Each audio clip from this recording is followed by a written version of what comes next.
This podcast is made possible by the generosity of listeners and viewers like you. Kindly consider a contribution through Patreon or PayPal. Links are in the details box. Any amount is appreciated. And follow us on social media. We're on Facebook, Instagram, and Twitter. The handle, the Beirut Banyan. Rate and review us on Apple Podcasts. And to stay updated with video releases, subscribe to our YouTube channel. Thanks for listening, and thanks for watching. I'm Rani Shatar, and this is the Beirut Banyan.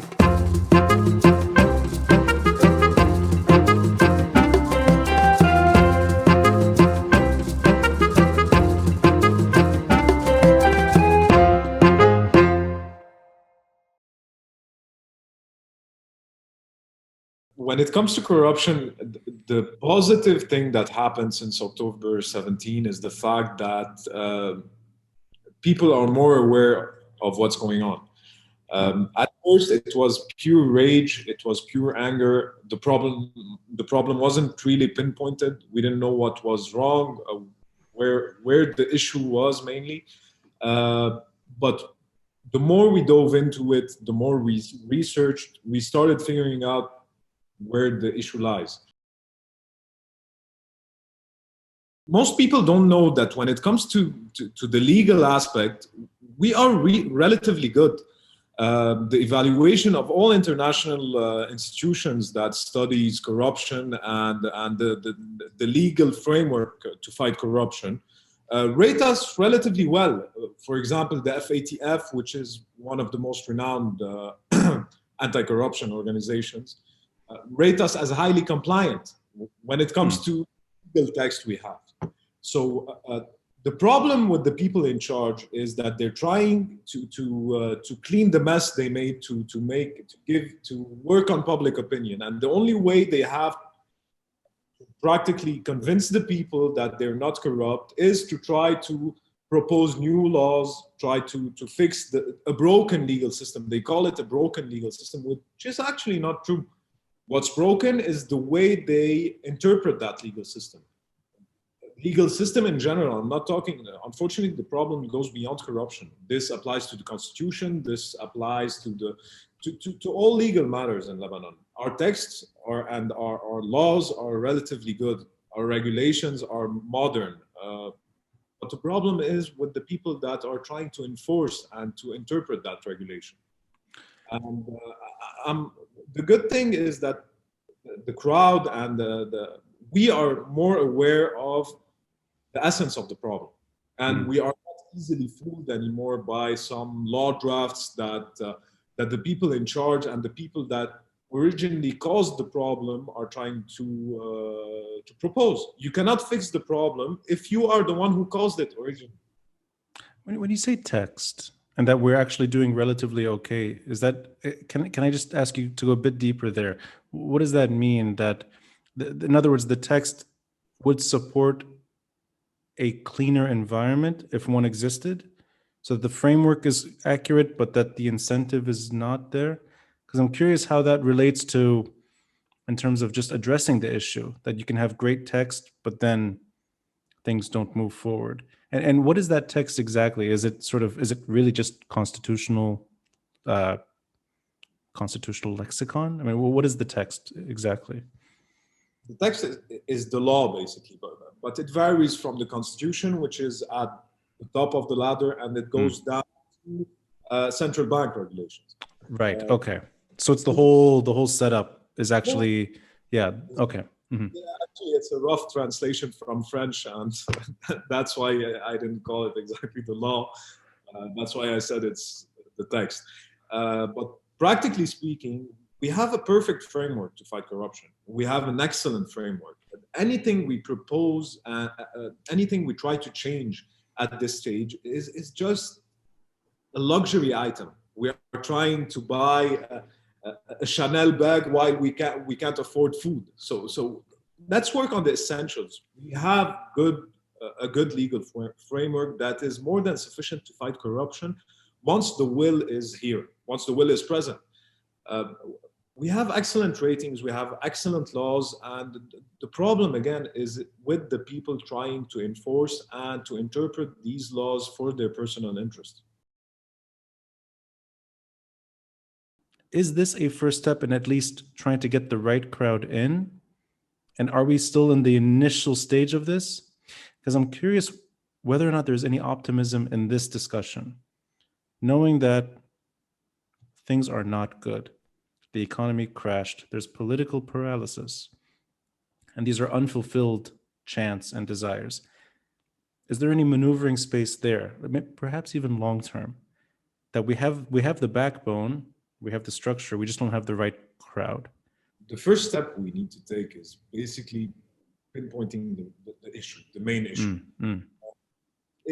I talked before in a very general way, but to go deeper into detail, practically speaking, there is no way in hell we can fight corruption while we are under an occupation. I'm going deeply into a political statement, but I'm 100% sure that both issues are really aligned. One cannot exist, we cannot fight corruption while under occupation. We haven't been a democracy since the 90s. After the civil war, we were occupied by the Syrian army. All our political system was crippled.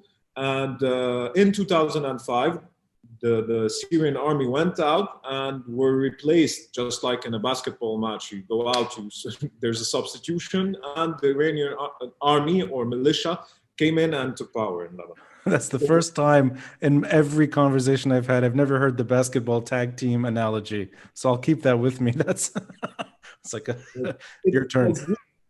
Because if you look back at it, it was simultaneous. 2005, they left Lebanon 14 March. They left in April or in June. It was the end. And after that, immediately, our democratic system started being crippled again by a new occupation that this time was armed to the teeth and had a stronger cover than the Syrian one, just because of the fact that they were holding a Lebanese passport. The Lebanese passport is not something positive, it's a negative thing. We are not fighting a foreign occupation, we are fighting, we are fighting a foreign occupation, but a foreign occupation using local tools. How do you address your immediate work? And do you willingly acknowledge that there's not much you can do because of the political problems that are way beyond your control? A 45-page report detailing infractions when it comes to allowing Iranian drugs, medications to be used in Lebanon without proper verifications. We worked on it for around 3 months. That report was honestly rejected within 4 hours. 4 hours. I don't know. I'm honestly admiring the work that these guys do, because once you want to learn about a subject, you're learning about subject, reading a detailed report, going through all the attachments within 4 hours. I really admire how fast our legal system is working when it comes to that. We were rejected within 4 hours. Honestly, that was probably the fastest decision that was rendered in the Lebanese Republic in the history of Lebanon. And sorry to interrupt you here. I'll take liberty here. Just is it the subject that was rejected outright, and that would be So it's got nothing to do with the case per se. It's just that the issue was being rejected. He said that there wasn't enough proof that there were legal infractions or criminal intent there. It was fast. You cannot determine criminal intent within 4 hours. The least you can do is look deeper into a file. And we're saying that there are drugs that might kill tens or even hundreds of people. But we're not stopping there. We're going to tackle the subject from another side. You know, when you start hitting the glass, you might crack it somewhere, and that's what we're doing. And how do you navigate this terrain? How do you do it? Because you're setting up, you have a case and it's shot down within a few hours. What exactly is your drive there, and how much breathing space do you have to actually do your job properly? Because I'm curious what this means to you. And this is a great example. Medications that can kill. And there's a lawsuit. There's a case that's rejected outright. you're going to see other ways of chipping against the wall. Is that really all that can be done? In other words, just scratching a bit, knowing that there's harsh limitations when it comes to, and I like the word you're using, pinpoint, that you really cannot pinpoint the problem in Lebanon. People get turned back once they start doing that. And this is one example of it. So, in effect, how can you do your job?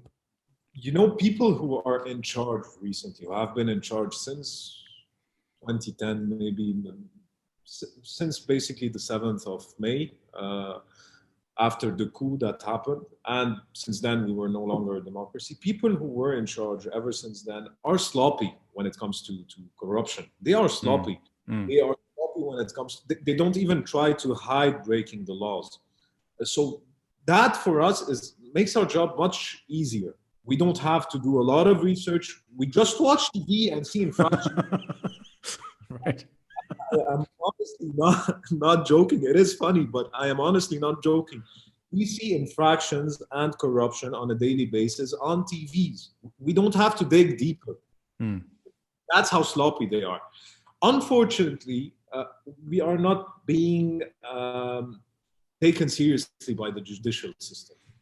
And that's really unfortunate because they have seen, the judges have seen where we are now economically, legally, democratically even, and they are still refusing to take any proper measures to fight for the Lebanese people. In Lebanon, every decision rendered, it is issued in the name of the Lebanese people. So far, none of these decisions when it comes to public corruption or corruption in the public sectors were issued in the name of the Lebanese people. And that's the biggest issue. So what we're trying to do at this point, and I'm going to say it honestly, we are trying to prove a failed state. A failed state basically is a state that is not able, I'm not talking technically, but logically speaking, it's a state that is not able to render to the population or to the national or the residing population any type of public service. One of these is access to justice. And once the judiciary is impaired in the way that it is impaired today, it is one of the biggest, it's a proof that we are in a failed state. So what we're trying to do is to prove that we are in a failed state. It wasn't the initial intention. What we were trying to do is try to fight corruption internally. But right. We have already filed 3 public cases. We are working on around 60.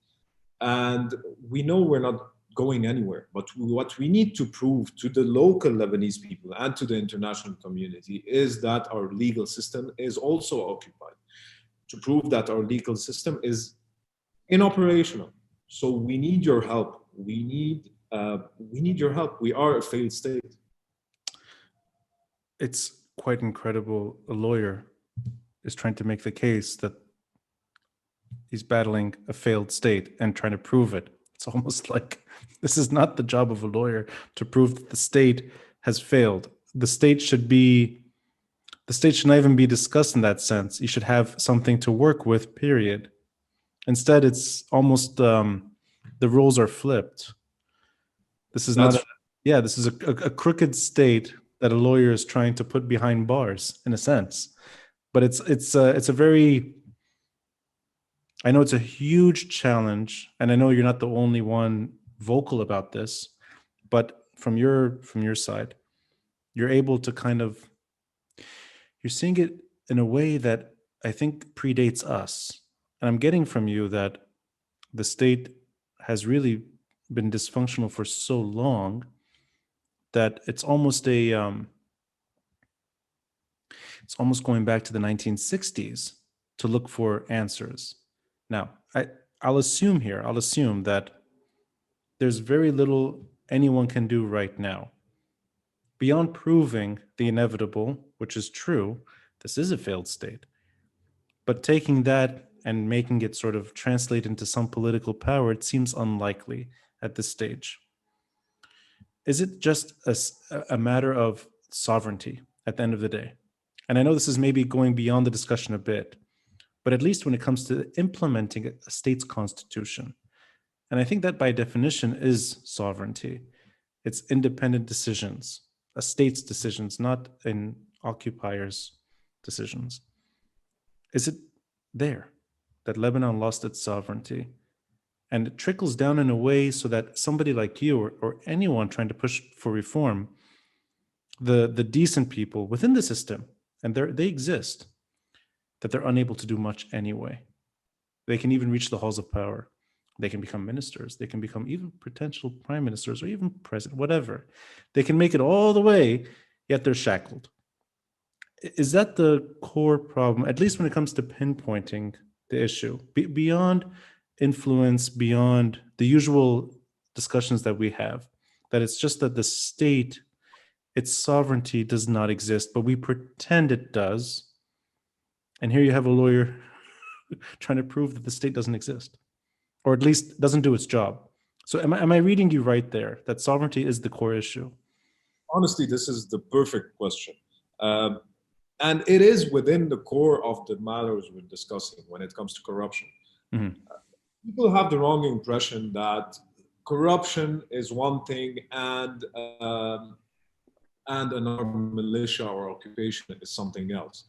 And they try to hide behind the fact that the matter of Hezbollah is a political matter, and that's why we shouldn't address it. We should talk more about the technical corruption, the day-to-day corruption, and that's how we tackle.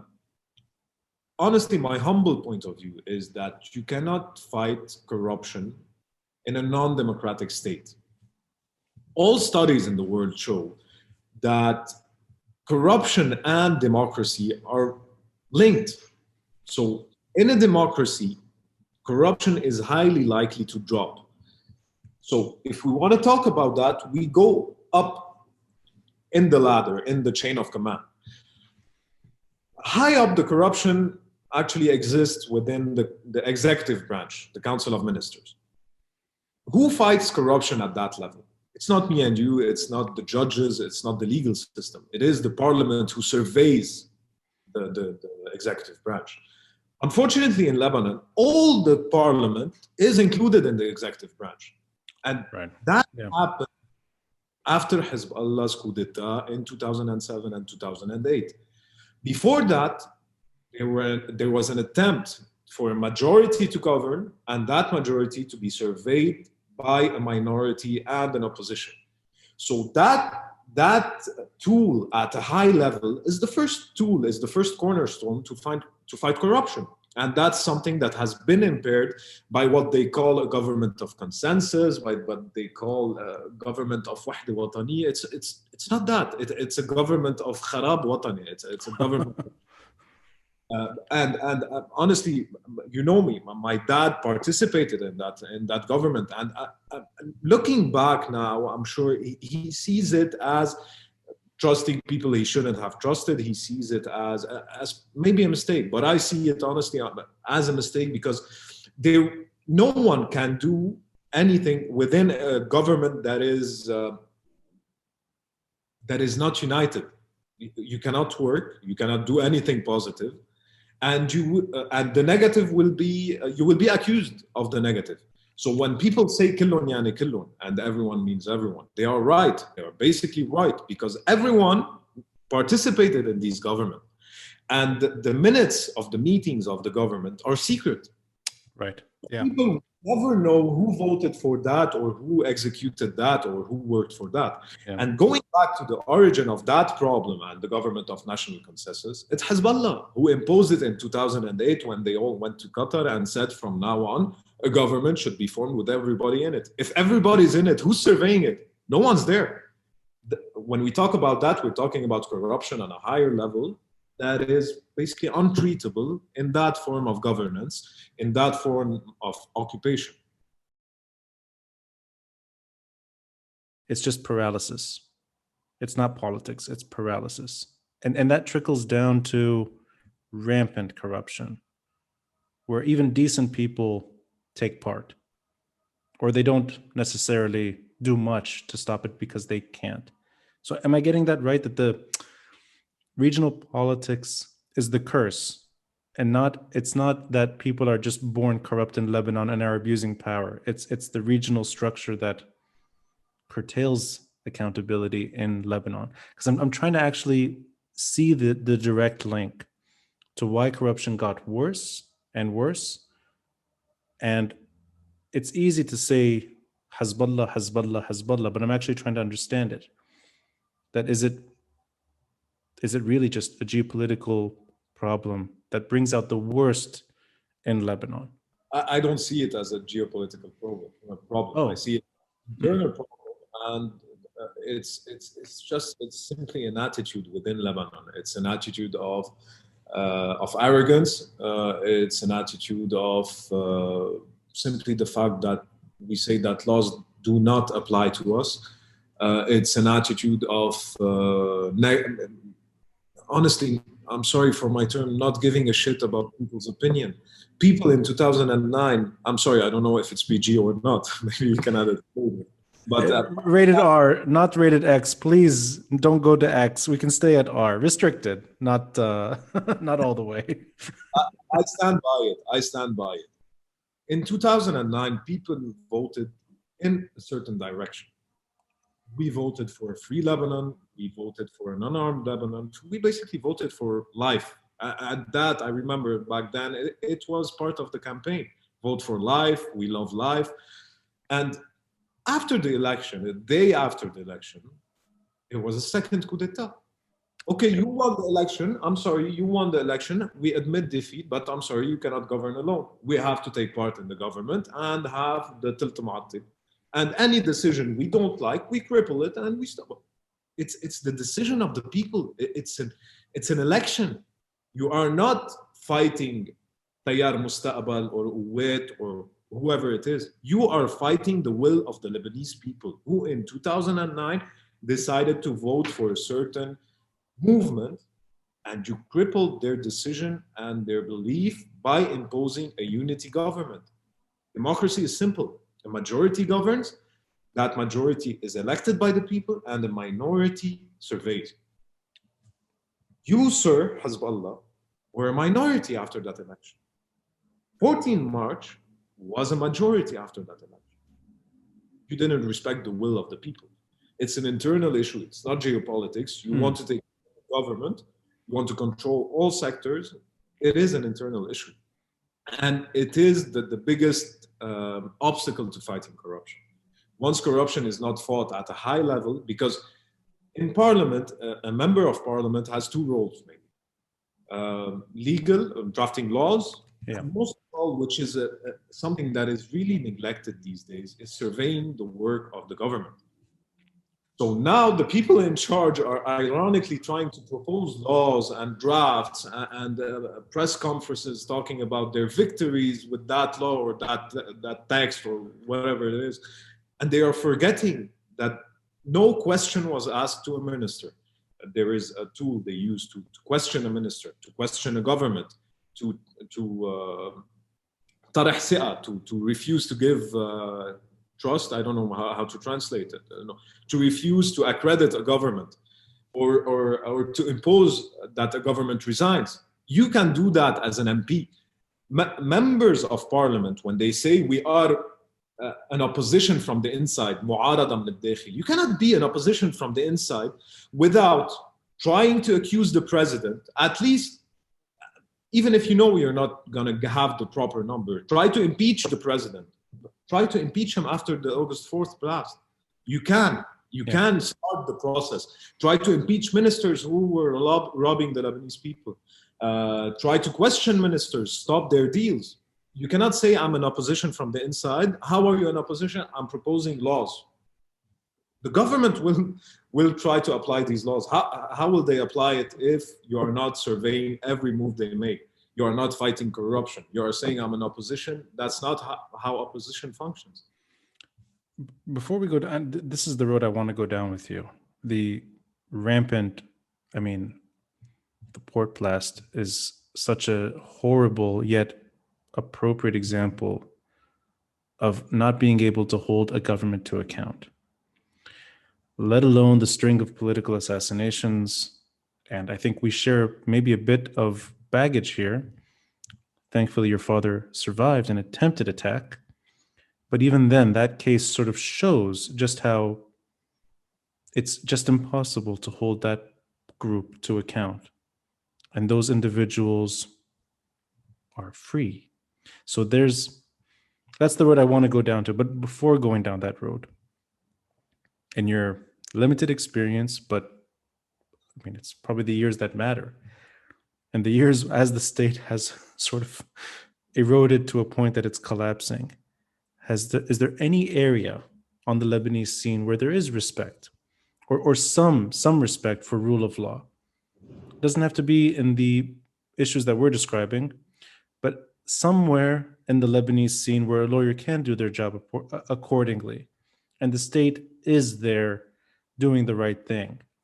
And it could be even the most mundane issue, but can a lawyer do their job properly in Lebanon in any sphere? I'm gonna give you a personal experience here, an example. I came back from the UAE. I was working there in 2014 and 2015. I came in 2015. The most important question I was asked by client the day I got their file was, "Do you know the judge?" That's the issue, right? I don't know the judge. I know the law. Yeah. So it showed me a lot. At first, I was honestly shocked. I studied for 9 to 12 years, and now I'm just looking if I know the judge. I could have spent all this time I spent studying on social interactions with the judges. I was surprised. Now I'm used to it. And I don't want to be unfair here. I know judges that are decent. I know judges that refuse even a dinner invitation. I know judges honestly block you on social media on their phone. Yes, you have in front of them. There are decent judges. They are helpless at this point. They are, the peer pressure there is huge. No judge goes into public service thinking, I want to make money, or I want to be corrupt, or I want to smoke a cigar or drive an expensive car. They go in having an idealistic approach. Unfortunately, along the way, they get disappointed because they see another judge, an older judge, sitting next to them in another office, living better, enjoying life, getting promoted faster than they are, and not being held accountable for all the corruption that is going on. But I like what you started off with. I really like that it's not the judge, or even you're not being pushed to go the wrong direction. It's the client that's asking you, is there a shortcut here? So has that become a situation where even someone well-intentioned has to deal with your client who's also curious if there can be some circumvention of the system?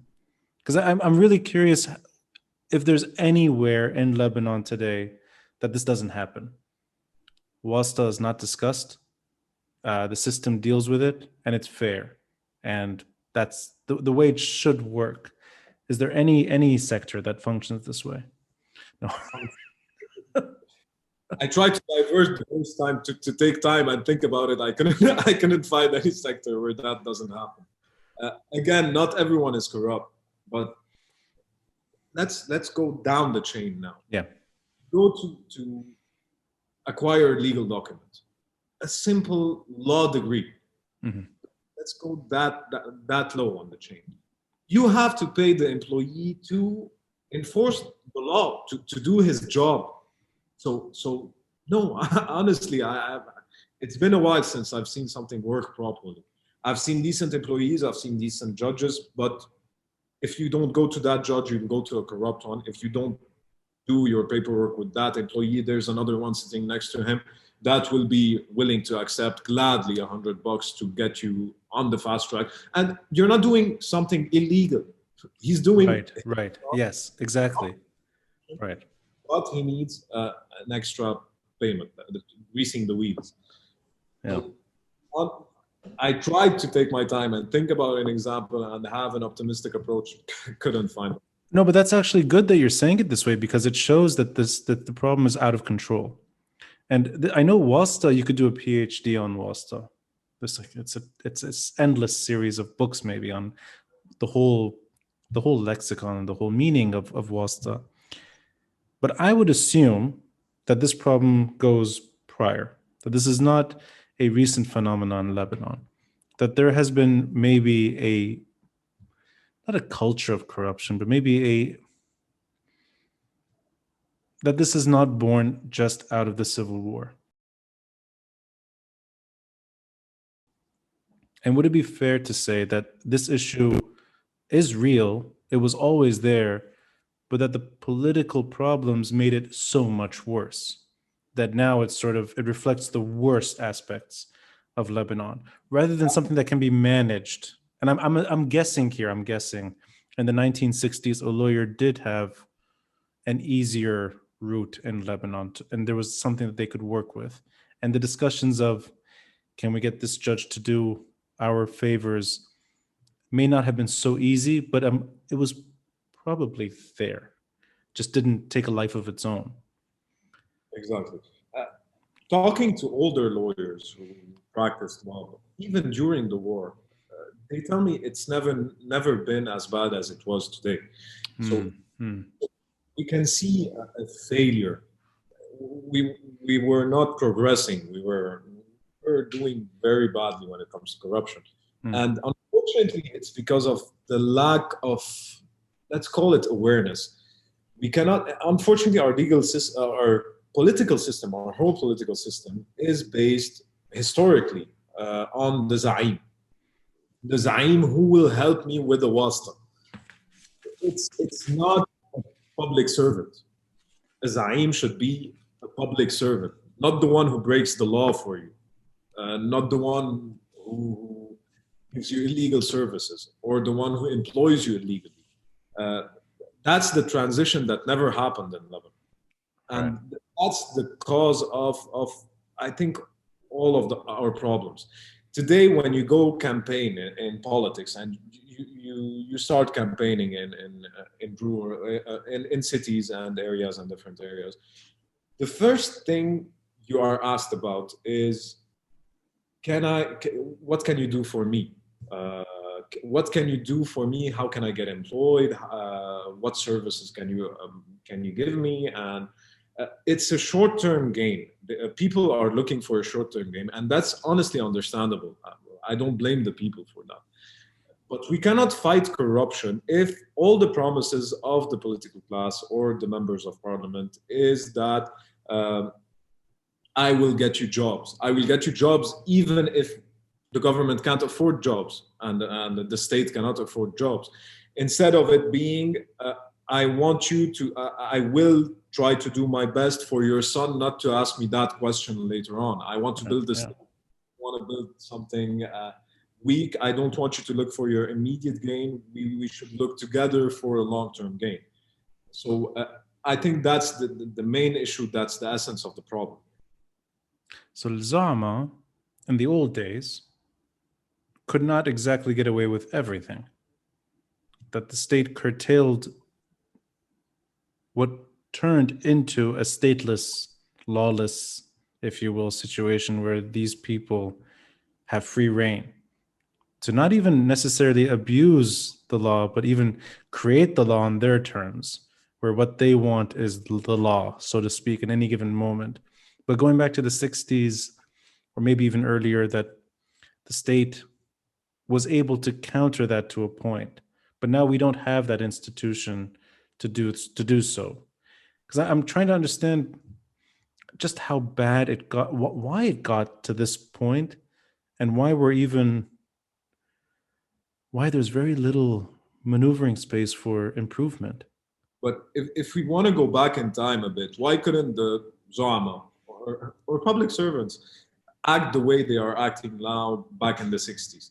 Because if Camille Chamoun acted that way, or Camille Chamoun members of parliament or government used to act that way, you would find the opposition just waiting, doing right. Yeah. to mess up, for them to criticize them in public. What happened after 2015 mainly is that everyone was being corrupt, everyone was in the system, and no one was waiting and watching them from the outside. I'm going to take a single example, and that's a file I'm working on. In 2017, the government issued, the parliament voted on a law that said that it is illegal for you to employ anyone because our resources are drained, and we shouldn't employ any more people in the public sector. Oh, right. Yeah. 2018, we had an election. And during the election, there were 5,014 jobs that were given in 1 year, in an election year. And that happened after a law was drafted and voted on to impose the seizing of all employment in the public sector. So that's a small example. And no one objected back then. Why? Because everyone was benefiting from that law. And there was no proper opposition to object. And there was no proper surveillance. I personally filed a document requesting information about that. In 2015, we asked, I think it was PM Saad Hariri back then. We sent a document requesting, please, can we know what's happening when it comes to public employment? We're in 2021. We still didn't get our answer from him. We had to use a not so by the book way to get that document, but we're going to use that document, and we're going to go to the failed state judges to try to. So even the lawyer sometimes has to resort to wasta to implement the law. Honestly, it wasn't a wasta; it was more of a whistleblowing.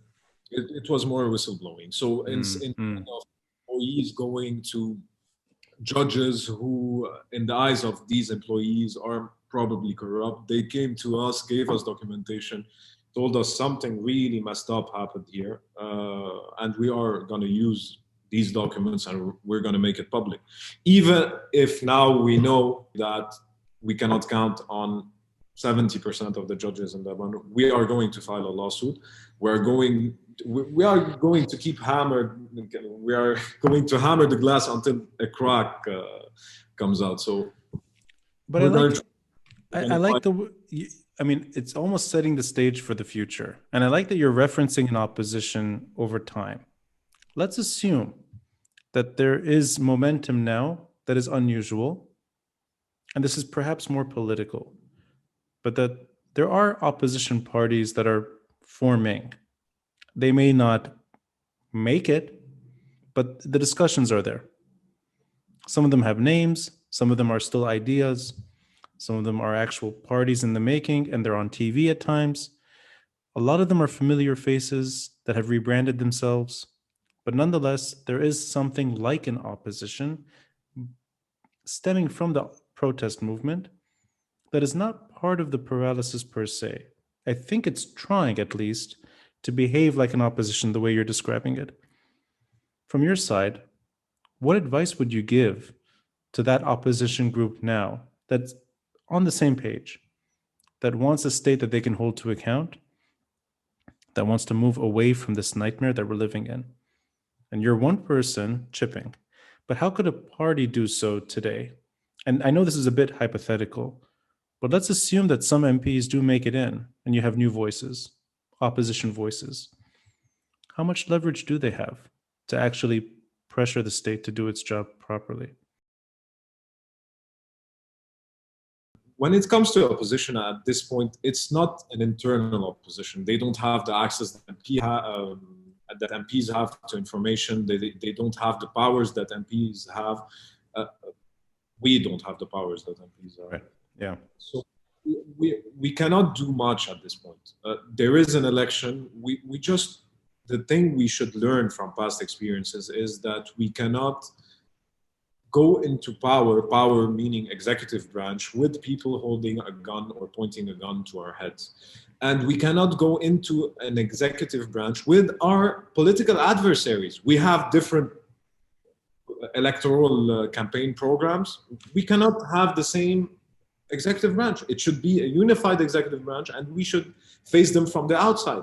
No matter how how difficult it is. We cannot go into power with people who have completely different ideologies, completely different projects, and say that they didn't let us. That's the new hip thing to say. إنه ما خلونا. Don't participate in power with them. Right. So that's honestly my humble point of view, and that's what we should all do. Never get greedy, never go into power, never trust people holding a gun to our heads. Just stick to our program, stick to the reforms we are trying to impose, and trust that we cannot make it work with the people who were against us, no matter who they are. But this issue of political violence, which ties in a bunch of things here, it's a wall the opposition will hit should it try to enter power. It's something that we've unfortunately grown accustomed to. And it takes, sometimes it's so detrimental that it can destroy half the city. So in all of its shapes and forms, from political assassinations all the way to the port blast. The only hope I remember in trying to hold some criminals to account was a very problematic, divisive, mostly unpopular towards the end, special tribunal for Lebanon.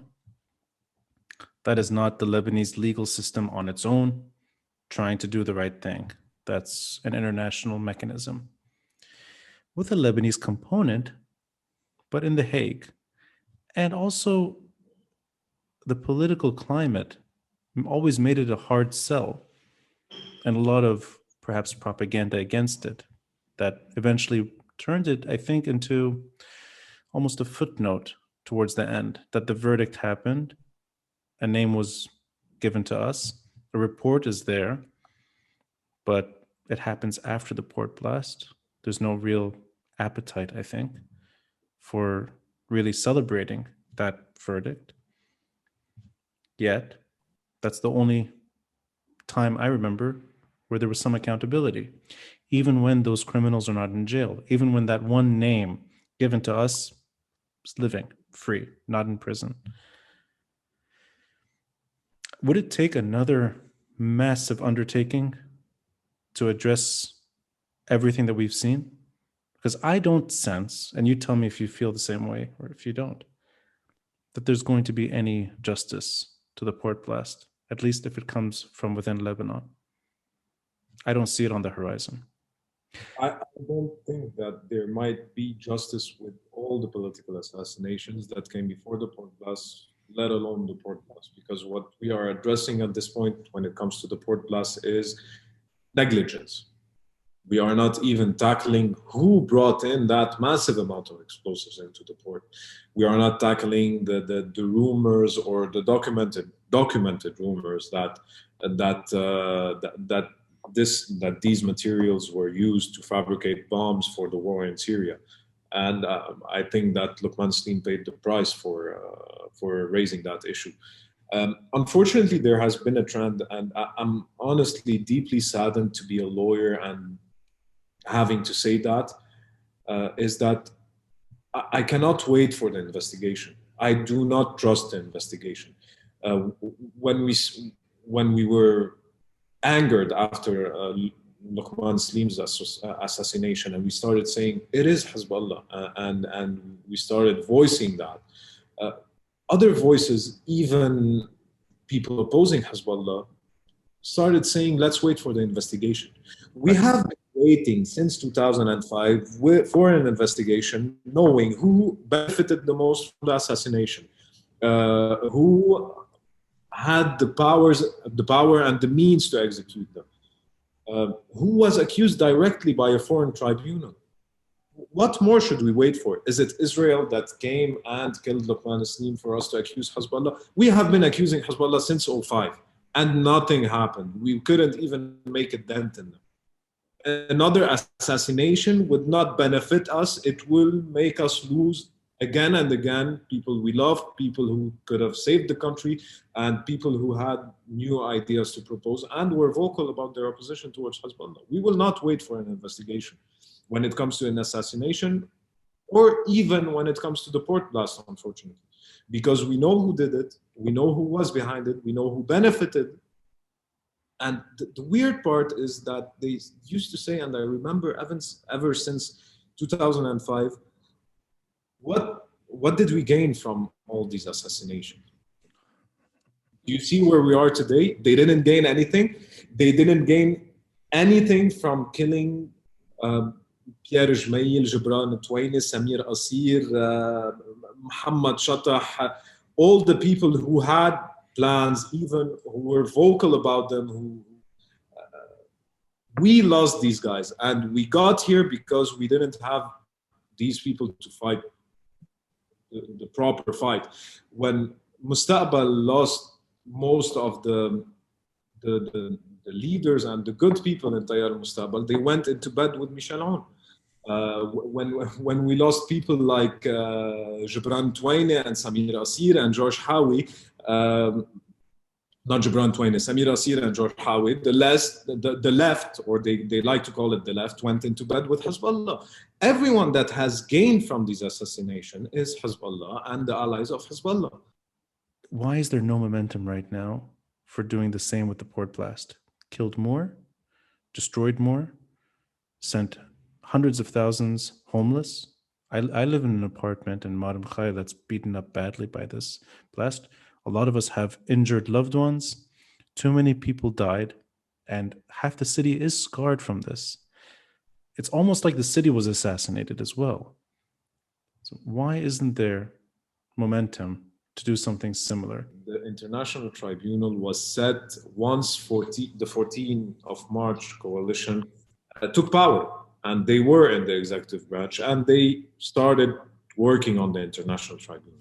Right now, when it comes to the Beirut blast, the executive branch, which is headed by Hassan Diab and headed by Michel Aoun, is actually accused of causing that blast. Who will ask for an international tribunal? But back then there was a government and MPs, a strong coalition asked for that. During this time, no one is asking for it. That's interesting. So the state is being accused, therefore the state will never encourage this kind of investigation. Definitely. I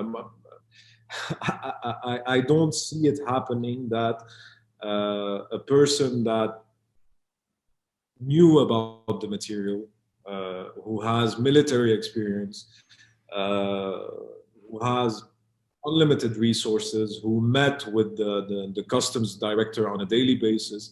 I don't see it as a possibility also for the PM who knew, had unlimited resources, and met with the army generals and security professionals to get themselves accused. They will not go to the international community and ask, because that international community will either find them or the people controlling them guilty.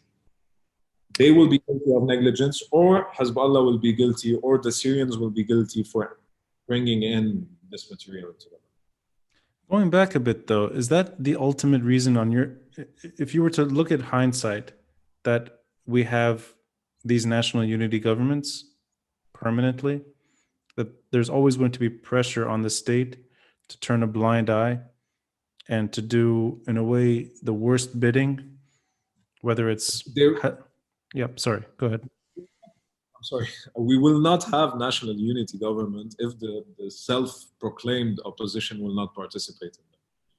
Let Hezbollah govern. You want to govern with your arms, you want to govern using violence, you want to be a dictator, govern. Show us what you can do.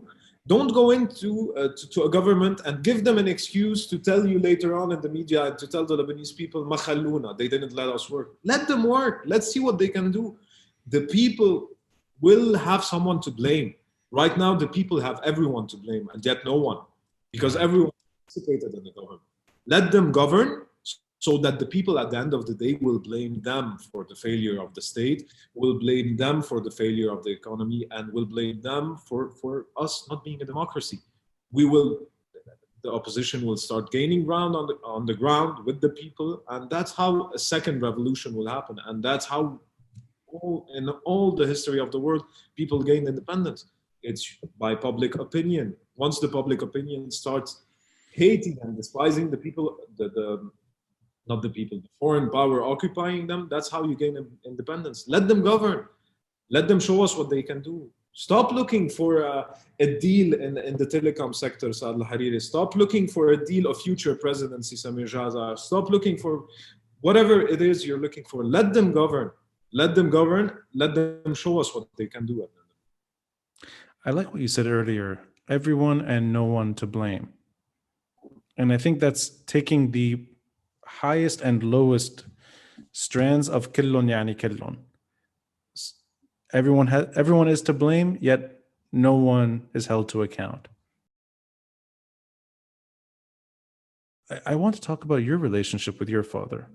And the reason I'm bringing this up is because every conversation I've had in recent weeks, and now a little more, journalists or whoever, people that want to talk to me after Luqman Salim's assassination, it's almost like I'm now maybe the go-to guy when it comes to talking about the worst stuff possible.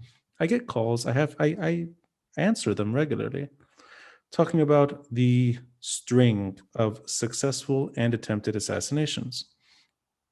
And I always think of you, and I think of your father when it comes to the attempted. I also think about Meishadiyeh. I mean, I think of Ilyas Mur. I think of other names too, but your father escaped in a way that was, I remember watching it live on TV. And that whole elevator story and the acting of people pretending that they work for M&M and all that stuff, and then the getaway car almost seemed like this should be on Netflix now. This is not real life. This should not be real life. And it was real life.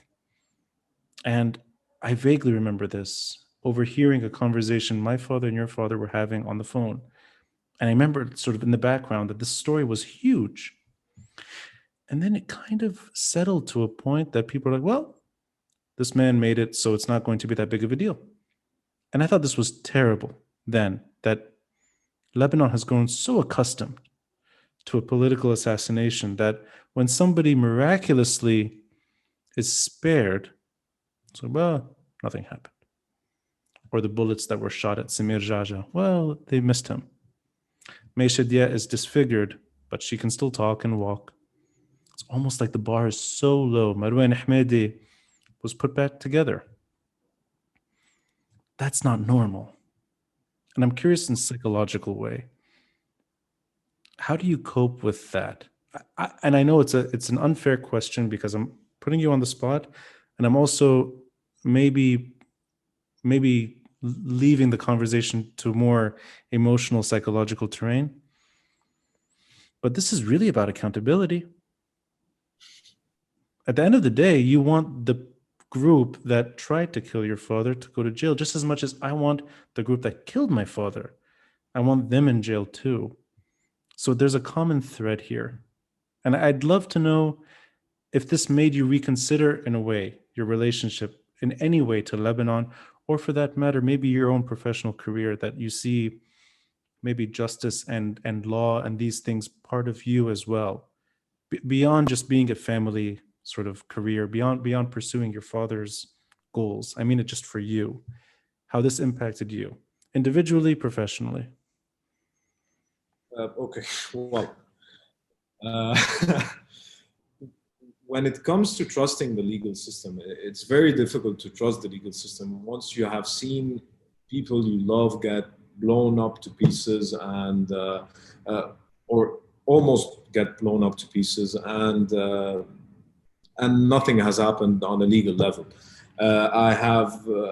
We were really close friends with Gibran Twaini and his family. I remember growing up around him, and we lost him in a very bad way. But I remember having the honor and sitting in a meeting where your late father was, and listening to him speak, listening to his ideas. And that's another person we lost. I remember losing Samer Hanna, an Air Force pilot. And unfortunately, the killer in Samer Hanna's case was let go 6 months later. honestly, I can't find the words to describe how disappointed someone can be with the legal system that had the killer of a Lebanese army officer in cold blood, shot, dead, executed, and let go 6 months later. If you want to ask me about if I'm doing this for revenge, if I'm, I'm just doing what I'm doing for things like that never to happen again, or at least try to stop them from happening again. And I'm going to say that again. Unfortunately, you said that people get used to the political assassinations. And the sad thing is that we get used to political assassinations, and it becomes something very usual. It becomes something that we live with, that we deal with. We're no longer afraid of political assassinations because we were living with political assassinations since 2005. I remember my dad leaving the house and us, me and my sisters and my half brothers and my half sister, waiting for him to come back, not knowing if he's going to come back. So what's happening now, the threats, the political assassinations as well, is not something new, and we're used to it, and we're just working so things like that never have to happen again. I think shedding light on this subject in itself is a form of justice. And I think these are the conversations I enjoy the most. It's with people that have had a direct relationship to this level of violence that is so unusual, yet all of us have grown accustomed to. And for better or worse, the port blast, I think it damaged all of us. And I think it perhaps opened the door to finally addressing what you described earlier, pinpointing the problem. The conversation is happening, and it happened increasingly in the last few months. It took off with Luqman Slim's assassination, but I hope that those conversations yield to political change, because it's almost easy to see that the conversations are getting louder, people are focusing in on the problem, and the state is also dying at the same time, which is a terrible mix. You don't want these things to coincide. You want the state to be reborn and function. And I hope we live long enough to see that happen. But I don't know. The story about this country's story is very, very, very, very damaging. And I appreciate you being able to put some things in context. And in particular, something you said at the beginning, which is that we actually have the right text. We have the correct legal framework. We have a state that could work should we choose it. So that's some room for hope too, that we didn't at least throw away what we created, which was something sound. And perhaps it can evolve in the right way one day and fills in for the mistakes that it had at the beginning, but were never properly addressed. They could be addressed one day. But that said, thank you, Majd. I asked you a lot of things on the spot. You're very kind. And I look forward to seeing you, perhaps on the streets of Beirut as the lockdown eases. And my best to your father and the family. Thank you. Thank you. Have a good one.